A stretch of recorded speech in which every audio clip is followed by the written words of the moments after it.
স্ত্রী ছাড়া স্বামী সন্তান সহ একই পরিবারের 4 জনই অন্ধ। ৪৭ বছর বয়সী কামাল হোসেনের 5 সন্তান রয়েছে, এর মধ্যে 3 জনই দৃষ্টি প্রতিবন্ধী। আলো নেই কামাল হোসেনের নিজের চোখেও। অন্ধত্ব আর দারিদ্র্যের বেড়াজালে নিঃশেষ হওয়ার পথে পরিবারটি।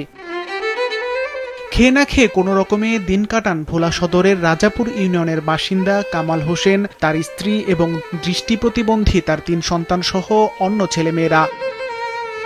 সংসারে বৃদ্ধ বাবা মা ও সন্তান সহ 9 সদস্যের বড় এই পরিবারে কামাল হোসেন একমাত্র উপার্জনকারী। সারাদিন মানুষের বাড়ি ঘুরে ঘুরে হাত পেতে তিনি যে সামান্য আয় করেন, তাই দিয়ে কোনো রকমে চলছে তার পরিবার।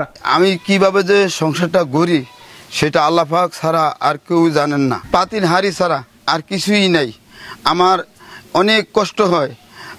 নদীর তীরে থাকি, মেঘনা নদীর তীরে থাকি, নদী ভাঙ্গা আমাকে অনেক তছনছ করে থাকে। আমি যে একটু থাকবার জায়গা আমি যে কোথায় পাই সেটা আল্লাহ ছাড়া কেউ জানে না। দৃষ্টি প্রতিবন্ধী 3 সন্তান রঙিন পৃথিবীর সৌন্দর্য কখনো দেখেননি, কিন্তু অন্য সবার মতো তারাও চায় হাসতে, খেলতে, ছুটে বেড়াতে। চোখে আলো নেই, তবু তারা স্বাভাবিক জীবনের স্বপ্ন দেখেন, আর সেই স্বপ্ন নিয়ে চলছে তাদের প্রতিদিনের জীবন যুদ্ধ। আমার ইচ্ছা করে দুনিয়ার কিরকম এমন দেখতে। আমার লগে যারা আছে এরা তো বাইরে দৌড়ে খেলে, আমি তো হারি না, আমি দৌড়াইতে পারি না, চোখে দেখি না। আমি পৃথিবীটা দেখি না, আমার দেখতে ইচ্ছে করে পৃথিবীটা কেমন। টানা তৃতীয়বার অর্জন করেছে দেশের সেরা সুপার ব্র্যান্ড স্বীকৃতি বসুন্ধরা টিস্যু।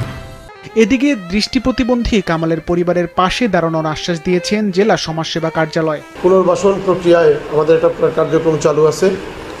এই কার্যক্রমের আওতায় আমরা কামাল মাঝি ও তার পরিবারকে তাদের সাথে কথা বলে আমরা যথাসাধ্য সহযোগিতা করি। উপজেলা প্রশাসনের পক্ষ থেকে একটি ঘর নির্মাণের উদ্যোগ নেওয়া হয়েছে বলে জানিয়েছে কর্তৃপক্ষ। তাদের জন্য একটা ঘর নির্মাণের ব্যবস্থা করে দিয়েছি আমরা আমাদের উপজেলা প্রশাসন এবং সমাজসেবা অধিদপ্তরের মাধ্যমে। এর পাশাপাশি আরও যদি এরকম পাওয়া যায় সমাজসেবা অধিদপ্তর বা সরকারের অন্যান্য দপ্তরের মাধ্যমে আমাদের সাধ্যমতো চেষ্টা করব।